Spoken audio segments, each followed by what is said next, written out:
And shifting focus to the state of Maharashtra, where the Election Commission has intensified its crackdown on alleged malpractice in the elections of Maharashtra.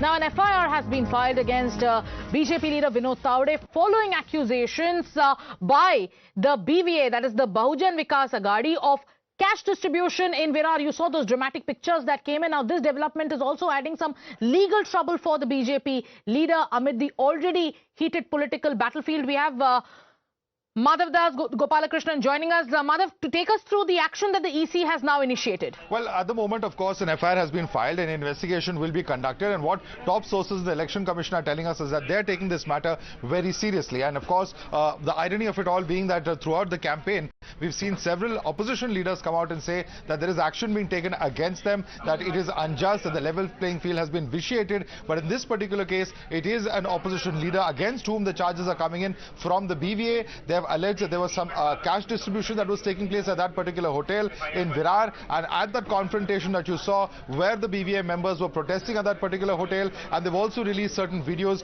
which they claim is of the cash that was being distributed at that point of time. So the Election Commission, of course, taking this very, very seriously, and within a matter of hours this FIR has now been filed.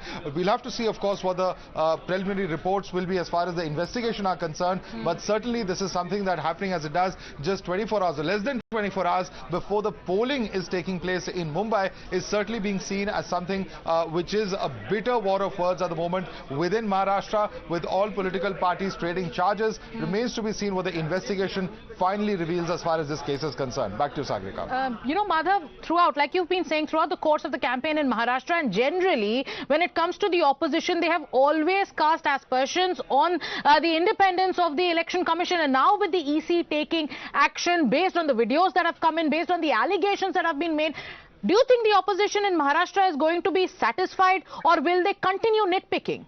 Well, at the end of the day, you know, when it comes to the Election Commission, when it comes to different institutions, we've seen politics being played out. Beg your pardon. Given the fact that opposition political parties have taken a stance that, you know, their point of view is not being heard by the Election Commission, the big question is when action does take place such as this, and even then there are these kind of charges against, you know, members of the ruling party, will those charges really stick? Yeah. That's the most important part of this. And will they now accept, if action is taken, that the Election Commission is a fair body that is ensuring a level playing field as it is supposed to? Those are certainly questions that opposition parties will have to contend with. Right, Sagrika. right. Let me go